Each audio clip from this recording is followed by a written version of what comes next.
Kabut turun lebih cepat sore itu, menyelimuti desa Karangjati dengan hawa lembab yang menusuk tulang. Matahari nyaris tak terlihat, seolah diselimuti kabut tebal yang tak biasa. Angin yang berembus membawa bau anyir dan amis tak jelas asalnya, membuat warga desa saling pandang dalam diam. Tak ada ayam berkokok, tak ada anak kecil bermain petak umpet seperti biasanya. Semua terasa beku, hening, seperti desa ini sedang menahan napas untuk sesuatu yang lebih kelam. Di tengah atmosfer suram itu, kabar mengejutkan datang. Wahyu, pemuda desa yang dikenal miskin dan pemurung, mendadak kembali dari hilangnya selama 3 hari dengan mobil SUV hitam mengilat dan jas mahal yang tak sepadan dengan latar belakangnya. Para warga menyambut kemunculannya dengan mata lebar dan hati penuh tanda tanya. Tak ada yang tahu kemana Wahyu pergi selama 3 hari itu. Ia hanya tersenyum, senyum kaku dan hambar, seperti sedang menyembunyikan sesuatu yang tak ingin dibagikan. "Rezeki nomplok," katanya singkat saat ditanya. Tapi dari sorot matanya yang dingin dan tatapan kosongnya ke arah bukit belakang rumah, semua tahu bahwa ada sesuatu yang janggal. Ia tak lagi seperti Wahyu yang dulu, ia berubah. Cara bicaranya lebih tenang, namun tatapannya kadang kosong seolah tak melihat manusia di hadapannya. Hanya dalam hitungan minggu, sebuah villa megah berdiri di atas tanah milik keluarganya. Batu pualam putih, gerbang besi hitam dengan ornamen kepala kerbau, dan lampu-lampu taman yang menyala bahkan saat siang hari, memberi kesan mewah sekaligus angker. Villa itu menghadap langsung ke bukit kecil di belakang rumah, tempat di mana dulunya berdiri kandang kerbau tua yang konon sudah tak dipakai sejak kematian ayah Wahyu. Tapi anehnya, suara gemeretak pintu tua dan suara lenguhan berat kadang terdengar dari arah bukit itu saat malam menjelang. Tak ada kerbau di sana, tak ada peternakan, namun bau amis darah segar seringkali menguar saat angin berembus dari arah itu. Malam-malam di desa tak lagi nyaman. Beberapa warga mulai mengeluh mengalami mimpi buruk yang sama. Seorang lelaki berkepala kerbau, dengan mata putih kosong dan tubuh setengah membusuk, berdiri di tengah kebun pisang sambil menunjuk ke arah Villa Wahyu. Anak-anak kecil menangis histeris di tengah malam, mengaku mendengar suara orang mengerang dan berteriak dari balik kandang tua yang sudah tak ada. Namun ketika dicari siang hari, tak ada apapun di sana, hanya tumpukan bambu lapuk dan bekas jerami tua yang menimbulkan bau busuk menusuk. Namun anehnya, darah kering seperti baru menetes bisa ditemukan menempel di batang-batang kayu penyangga kandang tersebut. Pak Leman, tetua desa, yang pernah ikut membangun kandang itu puluhan tahun lalu, merasa ada sesuatu yang dibangkitkan kembali. Ia memperingatkan warga agar menjauh dari bukit itu, terutama saat malam Jumat Kliwon. Tempat itu dulunya bukan hanya kandang, bisiknya kepada beberapa warga di warung kopi.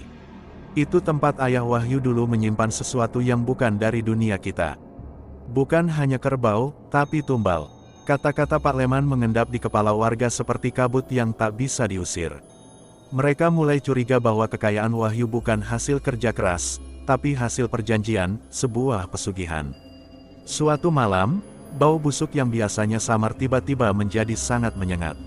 Seisi desa mencium bau daging busuk terbakar, bercampur bau darah segar yang seolah baru dikuliti dari makhluk hidup. Beberapa warga yang rumahnya dekat villa mulai mengeluh hewan peliharaan mereka menghilang secara misterius. Kucing, ayam, bahkan seekor kambing kecil, hilang tanpa jejak. Salah satu warga, Mbok Rini, menemukan bekas darah mengarah ke belakang villa Wahyu, tepat ke tempat bekas kandang kerbau tua itu. Tapi ketika ia mencoba mendekat, tubuhnya tiba-tiba terasa berat, matanya berkunang-kunang, dan ia pun pingsan di tempat. Ketika sadar keesokan harinya, Mbok Rini mengigau dan menangis tanpa henti. Ia mengaku melihat makhluk tinggi besar dengan tanduk melengkung berdiri di dalam kandang tua. Matanya merah menyala dan tubuhnya dipenuhi luka yang tak sembuh. Dia makan anak ayam itu hidup-hidup, dengan suara seperti tertawa, tawa manusia tapi bukan manusia, gumamnya sambil gemetar. Cerita Mbok Rini membuat suasana desa makin mencekam. Warga mulai menghindari melewati jalan belakang rumah Wahyu, bahkan di siang hari. Villa mewah itu kini lebih mirip rumah kutukan, di mana setiap malamnya terdengar suara langkah kaki berat menyeret, seperti kuku binatang di atas tanah. Desa Karangjati mulai berubah. Tanaman layu tanpa sebab, air sumur berubah keruh, dan langit selalu tampak lebih gelap dari desa sebelah. Tak ada yang bisa menjelaskan, tapi semuanya terasa salah. Anak-anak mulai bicara sendiri, menyebut nama-nama yang tak dikenal. Salah satu anak bahkan menggambar sosok kepala kerbau besar dengan tubuh manusia, lidah menjulur panjang, dan mata merah yang meneteskan darah. Gambar itu muncul di dinding sekolah tanpa ada yang tahu siapa yang menggambarnya. Kepanikan mulai merambat seperti penyakit, namun tak satu pun warga berani menegur Wahyu secara langsung. Wahyu sendiri semakin jarang terlihat. Ia hanya keluar malam, terkadang mengenakan jubah hitam panjang yang menutupi sebagian wajahnya. Beberapa orang bersumpah pernah melihatnya berdiri di tengah halaman belakang rumahnya tengah malam, menghadap ke bukit, dengan tubuh kaku seperti mayat berdiri. Kadang ia berbicara sendiri dalam bahasa yang tak dikenali, bahasa tua, seperti mantra. Di tangannya, selalu ada kendi kecil berisi cairan hitam pekat. Warga tak lagi menyapa Wahyu. Mereka hanya menunduk dan menutup pintu saat ia lewat, karena mereka tahu, ada sesuatu yang lebih gelap dari manusia dalam dirinya kini. Sampai akhirnya malam Jumat Kliwon itu tiba. Langit tak hanya mendung, tapi benar-benar gelap gulita, seolah bulan pun enggan melihat ke bawah. Hujan tak turun, tapi tanah terasa becek dan lengket seperti lumpur bercampur darah. Seekor anjing menggonggong tanpa henti, lalu mendadak melolong panjang sebelum suaranya berhenti, senyap seperti dicabut paksa. Di kejauhan, dari arah kandang tua, terdengar suara geraman berat, bukan suara manusia, bukan suara binatang, tapi suara dari sesuatu yang lama dikurung, dan kini kembali lapar. Angin malam mendadak bertiup lebih kencang. Daun-daun kering berputar di kaki Leman, seolah ada yang mengendap-endap di balik semak. Ia memutar tubuhnya, menyorotkan senter ke segala arah. Tapi tak ada siapa-siapa, namun suara langkah kaki berat dan lambat masih terdengar, semakin dekat. Sinar senter Leman bergetar bersama tangannya. Di kejauhan, di antara pohon-pohon pisang yang bergerak tertiup angin, ia melihat siluet besar yang berdiri diam. Wujud itu setinggi 2 meter, tubuhnya diselimuti bulu hitam kusut, dan matanya, ya, mata itu, menyala merah seperti bara dalam gelap. Jantung Leman seolah berhenti berdetak. Ia terpaku, tak mampu mundur atau melangkah. Namun dalam sekejap, sosok itu menghilang, seperti tersapu angin malam. Hanya suara ringkikan samar yang tertinggal di udara, suara seperti napas kasar makhluk besar yang menahan amarah. Leman tak berani berkata apa-apa saat kembali ke rumah. Wajahnya pucat pasi, tangannya menggenggam gagang senter begitu erat hingga buku-bukunya memutih. Saat istrinya bertanya, ia hanya menjawab, "Jangan dekati kandang kebo itu malam-malam. Jangan pernah." Malam berikutnya, suara-suara itu kembali. Namun kali ini terdengar lebih dekat. Istrinya, Wati, dibangunkan oleh suara gemeretak seperti tulang yang patah dan jeritan samar dari arah kebun belakang. Suara jeritan itu seperti bukan dari manusia, melainkan makhluk yang disiksa, atau sedang mengancam. Tak tahan dengan rasa penasaran, Wati mengintip dari jendela. Cahaya bulan purnama menerangi kandang kebo yang seharusnya kosong. Namun kini, di dalam kandang itu, ia melihat bayangan, seperti sesosok tubuh manusia yang tergantung di tengah-tengah ruangan, berayun perlahan. Tubuh itu berpakaian compang camping. Kepalanya tertunduk, rambut panjang menutupi wajahnya. Tapi dari sela rambut itu, Wati bisa melihat senyuman yang menganga lebar. Senyum busuk yang tak seharusnya ada di wajah siapapun yang masih hidup. Wati menjerit dan mundur dari jendela, membuat Leman terbangun. Dia di sana, di kandang itu. Teriaknya dengan suara gemetar. Namun saat Leman kembali mengintip, kandang itu kosong seperti biasa, tak ada tubuh, tak ada bayangan. Hanya pintunya yang kini terbuka lebar, menganga seperti mulut yang menunggu korban. Keesokan harinya, ayam-ayam peliharaan mereka ditemukan mati. Leher mereka patah semua, namun tak ada satupun tetesan darah. Tubuh-tubuhnya disusun rapi dalam lingkaran, di tengahnya terdapat tulang kepala kerbau yang entah dari mana asalnya. Wati menangis keras. Leman hanya bisa diam, wajahnya makin pucat. Malamnya, Wati bermimpi didatangi sosok wanita tua berambut putih panjang, mengenakan kain jarik usang. Wanita itu berbisik lirih, tumbalnya belum cukup. Jangan ganggu penjaganya, atau kau sendiri yang akan digantung di kandang itu. Malam itu, hujan kembali turun dengan derasnya. Petir menyambar langit yang muram, membelah kegelapan dengan kilatan menyilaukan. Cahaya sesekali menyinari kandang kebo di kejauhan, memperlihatkan siluetnya yang seperti menggeliat, seolah hidup.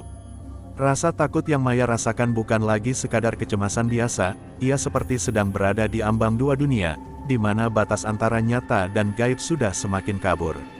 Tiba-tiba, Maya mendengar suara seretan pelan dari loteng rumah tua itu. Seperti sesuatu yang berat diseret perlahan-lahan. Suara itu tidak seirama dengan bunyi hujan, dan itulah yang membuatnya berbeda, menonjol, nyata, mengerikan. Ia menahan napas, tubuhnya kaku seperti batu, sementara peluh dingin membasahi pelipisnya. Dengan langkah gemetar, ia mengambil senter kecil dari laci dan berjalan perlahan ke arah tangga loteng. Setiap langkahnya diiringi suara lantai kayu yang berdecit seperti mengadu kesakitan. Lampu-lampu rumah padam sejak sore karena petir menyambar trafo listrik. Hanya cahaya kecil dari senter yang menjadi penuntunnya, cahaya yang terasa terlalu lemah untuk menembus pekatnya teror malam itu.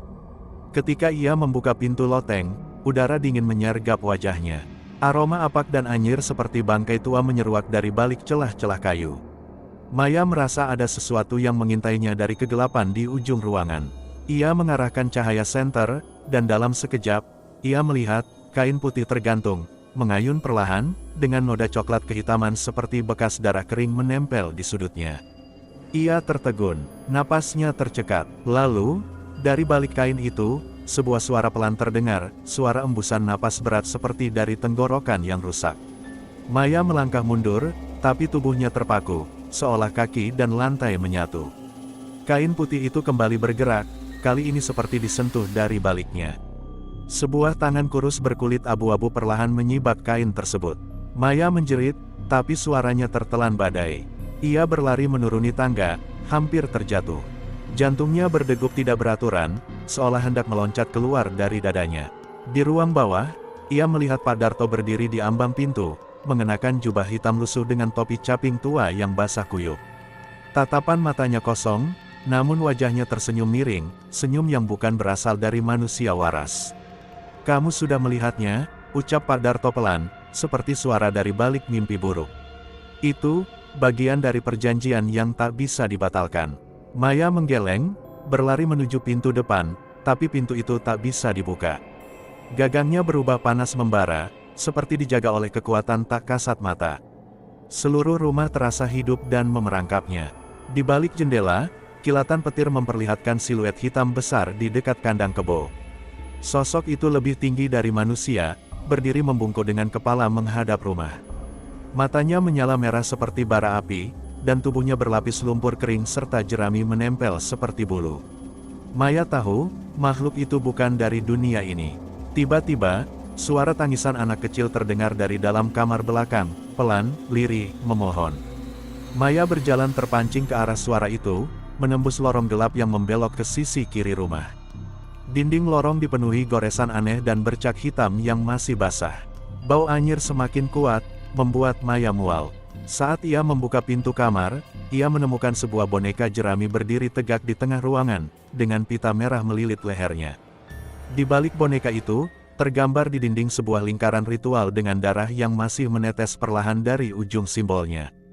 Dan di tengah-tengah lingkaran itu, sebuah kepala kerbau yang telah membusuk, dengan mata yang masih terbuka, menatap Maya lurus-lurus, seolah sedang menunggu kedatangannya.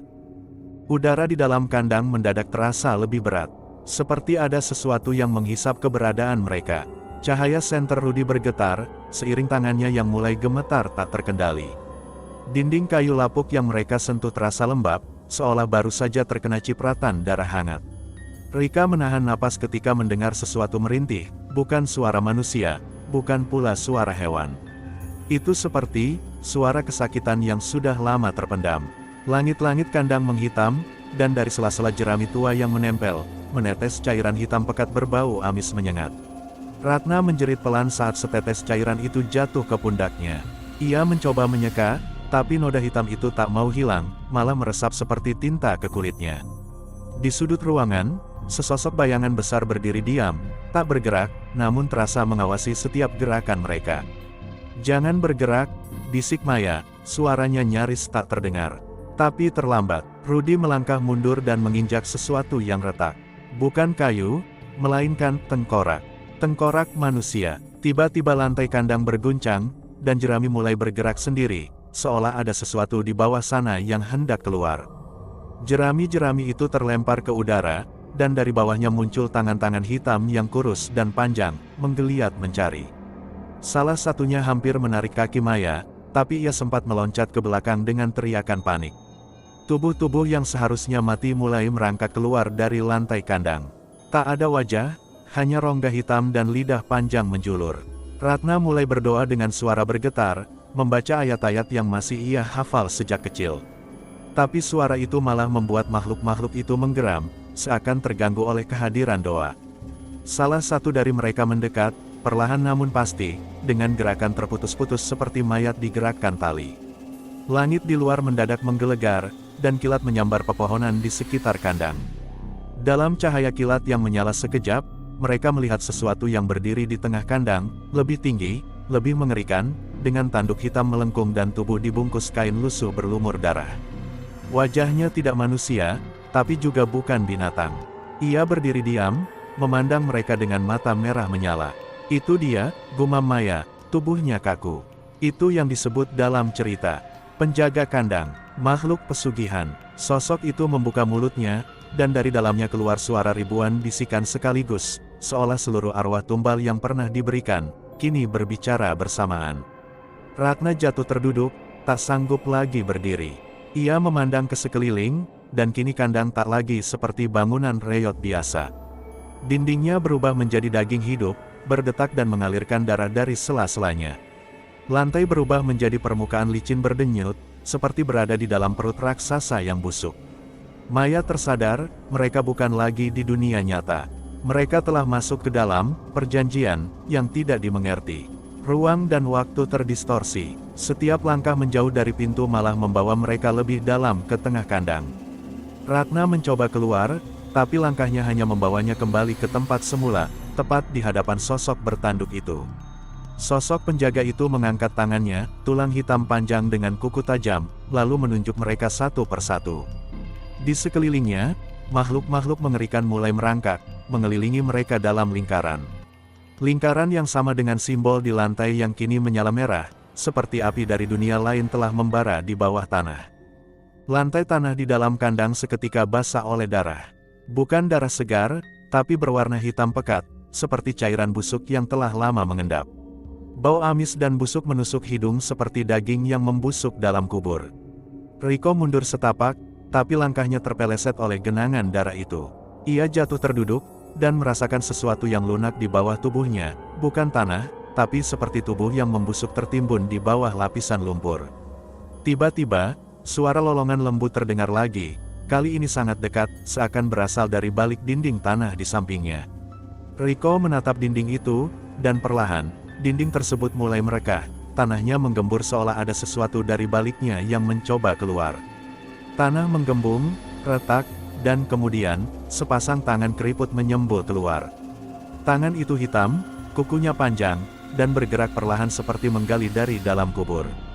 Riko menjerit panik dan mencoba bangkit, namun kakinya tertahan sesuatu. Ketika ia melihat ke bawah, ia melihat wajah tua penuh luka, dengan mata terbuka lebar tanpa bola mata, hanya rongga hitam menganga. Mulut sosok itu bergerak, menggumamkan sesuatu dengan suara rendah, seperti doa terbalik, membuat bulu kuduk Riko berdiri. Dari mulutnya keluar darah hitam yang mengalir ke tanah.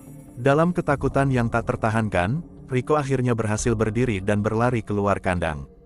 Namun, saat ia menerobos pintu, ia kembali berada di dalam ruangan yang sama. Tidak peduli ke arah mana ia lari, kandang itu terus membawanya kembali, seolah-olah tempat itu berada di luar dimensi waktu. Cahaya remang tak berubah, langit tetap kelam, dan suara lolongan tetap menggema. Di tengah kebingungan, ia melihat seseorang berdiri tak jauh, sosok laki-laki tua, berpakaian compang camping, dengan kepala tertutup kain kafan yang robek. Wajahnya tak tampak, tapi tubuhnya kurus, tinggi, dan berdiri diam menatap Riko. Dari balik kain kafan itu, terdengar suara-suara pelan, seperti rintihan puluhan orang yang menderita. Sosok itu tak bergerak, namun di sekitarnya tanah mulai menghitam. Rumput layu seketika, udara menjadi lebih dingin, dan angin bertiup membawa aroma bangkai. Riko mencoba berbicara, namun suaranya hilang. Seakan ada kekuatan tak terlihat yang mencabut suaranya, membuatnya hanya bisa menganga ketakutan. Tiba-tiba, sosok itu mengangkat tangannya, dan dari tanah, satu persatu tubuh muncul. Ada yang masih utuh, ada yang tinggal tulang, dan beberapa hanya bagian tubuh seperti tangan atau kepala. Mereka semua mengenakan kain putih seperti mayat yang belum selesai dikafani. Mereka bergerak perlahan ke arah Riko, dengan suara seretan tanah dan napas berat seperti dari dalam peti mati. Riko berusaha kabur, namun seolah-olah tubuhnya berat. Kakinya seperti ditarik oleh tangan-tangan dari bawah tanah. Ia meronta, menangis tanpa suara, dan melihat di antara kerumunan makhluk kafan itu, ada wajah-wajah yang dikenalnya, tetangga-tetangga yang hilang, termasuk Pak Likdarto. Wajah mereka dipenuhi luka dan darah beku, memandangnya dengan tatapan kosong penuh dendam. Di tengah pusaran teror itu, terdengar suara lirih di telinganya, suara yang dikenalnya. Suara ibunya, lembut, namun kali ini terdengar putus asa, seperti memohon. Riko, jangan teruskan. Mereka sudah menunggu tumbal berikutnya. Suara itu membuat Riko membeku. Ibunya sudah lama meninggal. Siapa yang berbicara? Dari balik tubuh-tubuh kafan yang mendekat, muncul sosok terakhir, seekor kerbau hitam besar dengan mata merah menyala. Di punggungnya duduk seorang perempuan berambut panjang menutupi wajah, mengenakan gaun putih penuh darah. Ia tersenyum perlahan, memperlihatkan deretan gigi hitam yang memanjang seperti gigi binatang. Selamat datang, Riko. Giliranmu sudah tiba. Langit malam semakin menghitam, seperti menutup semua jalan keluar dari desa itu. Angin berhenti berhembus, menyisakan keheningan yang menyesakkan. Rani berjalan mengikuti langkah Pak Rono yang kini menuntunnya ke arah belakang kandang kebo. Di sana, ada sebuah sumur tua yang tertutup papan kayu berlumut. "Kamu tahu apa ini?" tanya Pak Rono dengan suara serak. Rani menggeleng, tetapi tubuhnya mulai gemetar tanpa sebab. "Ini bukan sumur biasa. Ini tempat pembuangan, tempat menghilangnya para tumbal yang gagal diterima oleh makhluk itu," ujar Pak Rono perlahan. Rani mundur selangkah. Dari sela-sela papan kayu, terdengar suara gemeretak seperti kuku yang mencakar pelan dinding batu. Suaranya lirih, tapi cukup membuat bulu kuduk berdiri. Tiba-tiba, papan penutup itu berguncang pelan. Rani menahan napas. Pak Rono hanya berdiri membatu, menatap sumur itu dengan tatapan kosong. "Dulu, aku juga menyesal. Tapi sudah terlambat. Mereka semua akan bangkit malam ini. Karena kamu sudah melihat semuanya," bisiknya. Di kejauhan, dari arah kandang kebo, terdengar suara geraman pelan yang dalam, seperti napas dari sesuatu yang tidak berasal dari dunia ini. Rani ingin berlari, tapi kakinya seperti mengakar di tanah. Aroma amis dan busuk kembali memenuhi udara. Suara kain basah yang diseret menggema di udara malam. Sosok pertama muncul dari balik bayangan pohon nangka tua di dekat kandang. Sosok tinggi, mengenakan kain kafan kusam dan penuh tanah. Wajahnya ditutupi kain, tapi ada darah merembes dari bagian mata dan mulut. Rani menjerit, namun suaranya tercekat di tenggorokan. Satu persatu, sosok lain muncul. 7 semuanya. Tubuh mereka kurus, kaku, dan berjalan dengan gerakan tak wajar. Mereka melingkari sumur, seolah menanti perintah. Pak Rono berlutut dan mulai melafalkan mantra yang terdengar seperti gumaman kuno yang penuh penderitaan. Rani merasa seluruh tubuhnya ditarik oleh kekuatan yang tak terlihat. Pandangannya kabur, tapi ia masih bisa melihat wajah-wajah pucat dan membusuk dari para pocong itu yang kini menoleh ke arahnya satu persatu. Seolah mereka tahu siapa dirinya. "Rani, kau adalah warisan terakhir," ujar salah satu pocong dengan suara yang menggema dari dalam kepala Rani. Tidak terdengar dari mulutnya, tapi seolah ditanam langsung ke pikirannya. "Darahmu adalah kunci yang belum ditumpahkan." Pak Rono terdiam, tangannya gemetar. "Aku sudah mencoba menyembunyikannya, tapi mereka tak pernah tidur. Mereka tahu, mereka bangkit saat darah terakhir belum tertumpah. Dan itu, kamu, Rani." Rani berteriak, tetapi suara malam menelannya. Sosok-sosok itu mendekat. Kandang kebo bersinar samar dari dalam, seolah membisikkan nama-nama orang yang telah dikorbankan. Langkah para pocong mengelilinginya dalam lingkaran kematian yang tak bisa ditembus. Udara bergetar, waktu seakan berhenti, dan malam itu menjadi awal dari kebenaran kelam yang selama ini tersembunyi di desa terpencil itu. Awan kelabu menggantung rendah saat langit mulai beranjak malam. Udara semakin dingin, menusuk tulang. Maya menggenggam erat liontin pemberian ibunya, satu-satunya benda yang masih terasa hidup di tengah kematian yang melingkupi desa ini. Dari kejauhan, suara lonceng tua dari surau yang sudah lama kosong tiba-tiba berdentang, pelan, namun jelas terdengar. Padahal, tak ada satupun penduduk yang berani mendekat ke surau itu sejak seorang imam ditemukan tewas tergantung di dalamnya. Langkah kaki Maya semakin berat saat ia mendekati tanah lapang di belakang rumah Mbah Rono.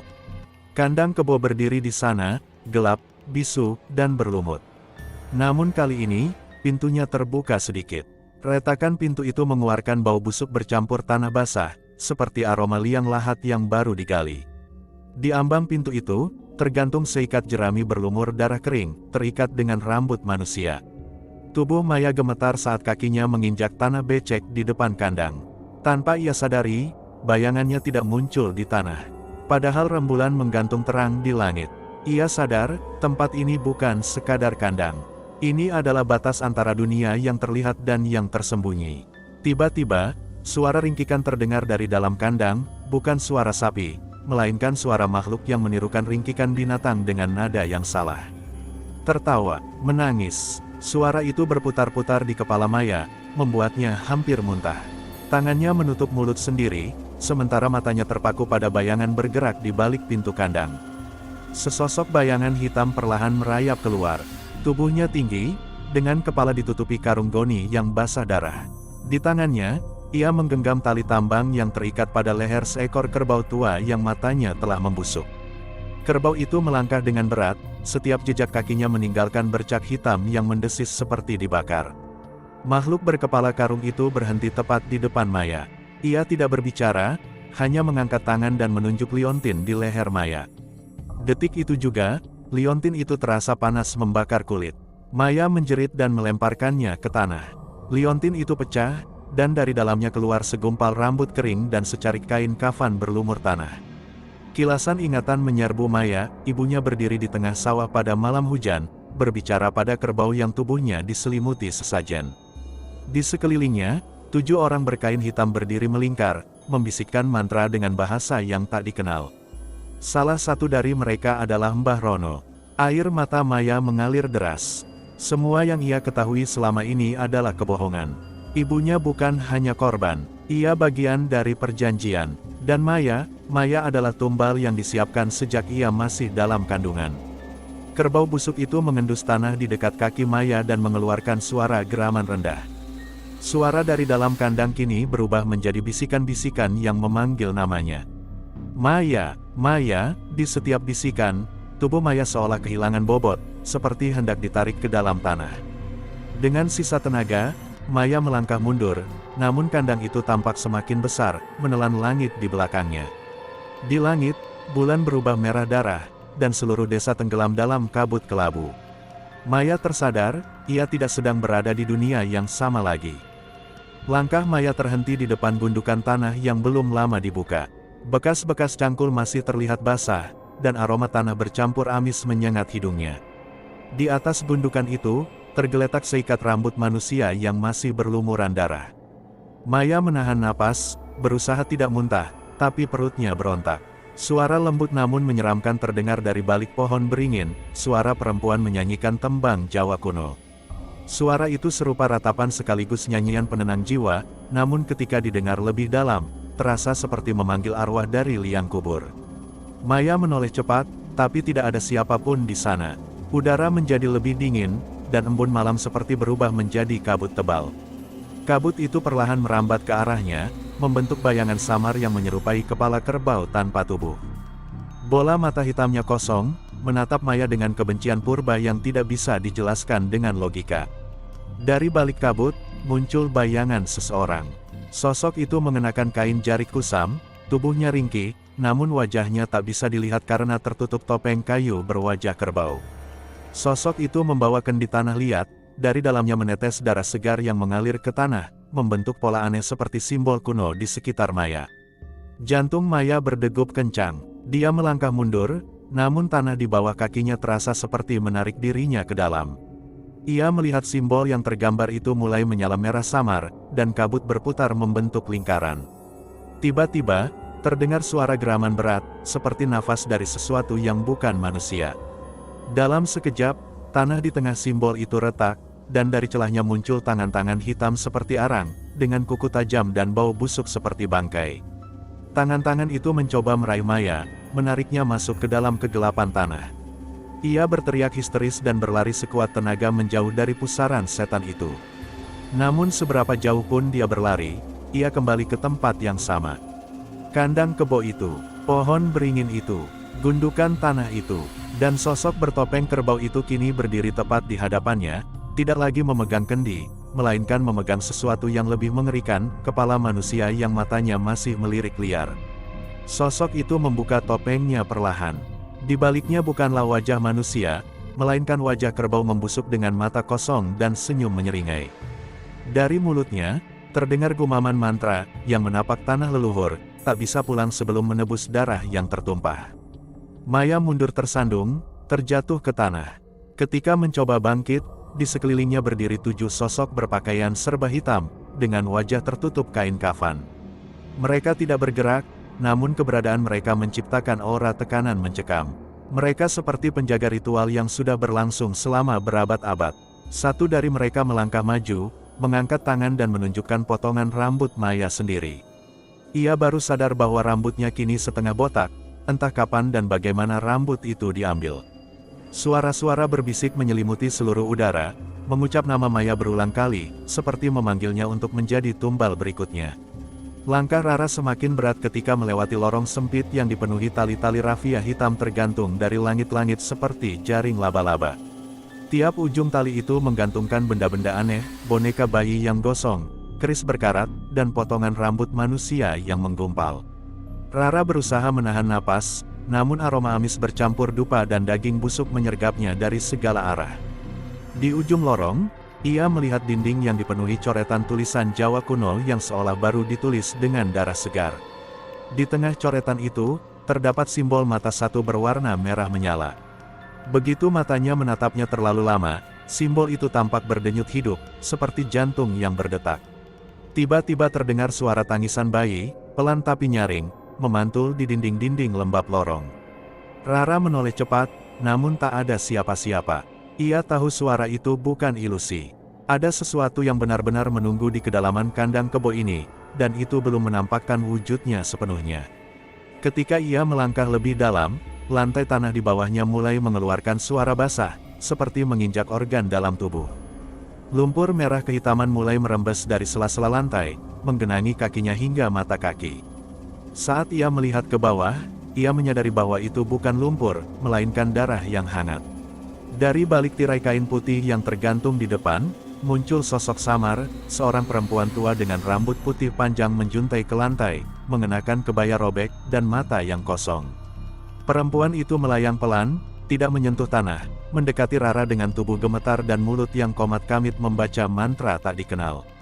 "Jangan sentuh tanah, jangan bangunkan mereka," bisik sosok itu lirih, sebelum tubuhnya tiba-tiba mencair seperti lilin yang meleleh di depan mata Rara. Tak ada waktu untuk bertanya atau berteriak, Rara mundur, namun kakinya terpeleset dan tubuhnya terjatuh ke dalam genangan darah. Begitu ia mencoba berdiri, lantai di bawahnya runtuh dan ia terperosok ke sebuah ruang bawah tanah gelap. Dinding-dindingnya penuh ukiran wajah-wajah menyeringai dengan mata kosong dan mulut terbuka lebar, seakan berteriak tanpa suara. Di tengah ruangan, sebuah altar batu besar berdiri, dipenuhi darah yang terus mengalir dari atap gua.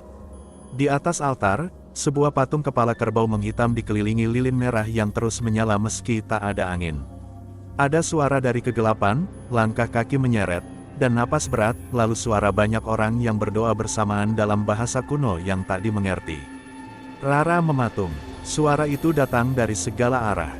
Dari lorong, dari balik dinding, dari bawah tanah. Semuanya menyatu dalam irama mencekam. Sebuah suara laki-laki tua menyusup di antara doa itu, berbeda dari yang lain, berkata jelas, yang datang ke sini tanpa darah, akan dikuliti oleh tanah. Tiba-tiba, tembok di depannya terbuka dengan sendirinya, memperlihatkan lorong panjang yang dipenuhi kain kafan menggantung dari langit-langit, mengayun pelan seperti tubuh digantung. Rara tahu, tak ada jalan kembali. Hanya maju, atau mati di tempat. Dan suara di belakangnya mulai tertawa, tawa kecil, namun menggema ke segala arah, seperti berasal dari ribuan mulut yang terkubur di bawah tanah. Angin malam mulai berubah menjadi desir dingin yang menusuk hingga ke tulang. Bayangan pohon-pohon tua di sekitar kandang tampak bergerak-gerak seperti tangan yang hendak mencengkeram. Rika terdiam di ambang pintu kandang, napasnya tertahan.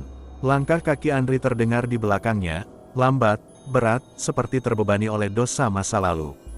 Di dalam kandang, bau anyir darah dan kemenyan semakin menyengat. Rika menyorotkan senter ke sudut ruangan yang sebelumnya kosong. Kini ada sebuah kendi tua yang tak ia lihat sebelumnya, berlumur tanah basah dan bercampur rambut manusia. Getaran mengalir dari benda itu, seolah mengandung sesuatu yang hidup. Itu, bukan kendi biasa, gumam Andri. Suaranya nyaris tak terdengar, tapi penuh ketakutan. Ayah dulu pernah bilang, kendi itu tempat menyimpan tumbal pertama, anak kecil yang dikorbankan agar pesugihan berhasil. Rika menoleh cepat, Neri menjalar hingga ke kulit kepala. Suara-suara berbisik tiba-tiba terdengar dari setiap sudut kandang. Suara tangis, jeritan, dan tawa kecil bercampur menjadi satu, menggetarkan udara. Lampu senter berkedip sesaat, lalu menyala kembali dengan warna kekuningan yang aneh. Dinding kandang mendadak dipenuhi coretan merah gelap, seperti darah yang baru ditoreh. Tulisan-tulisan tak dikenal, simbol kuno, dan gambar wajah manusia tanpa mata menghiasi setiap sudut. Rika mendekat, tangannya gemetar, meraba salah satu simbol.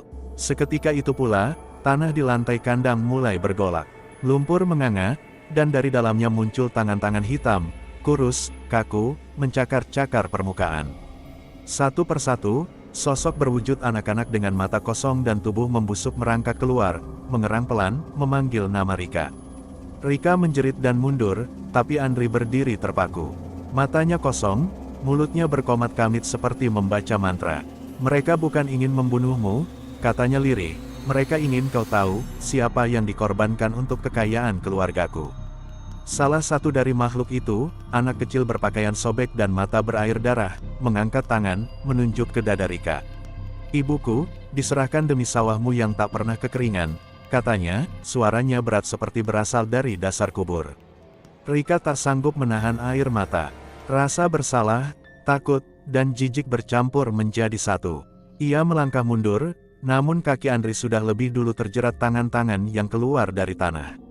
Mereka menariknya perlahan, ke dalam lumpur, sambil menyanyikan lagu dolanan Jawa yang lirih dan mengerikan. Dalam cahaya redup kandang, Rika hanya bisa menyaksikan wajah Andri perlahan tenggelam, matanya menangis darah. Ini harga yang harus dibayar, Rika, dan ini baru permulaan. Suara Andri memudar, lalu hilang bersama jeritannya di kegelapan yang pekat.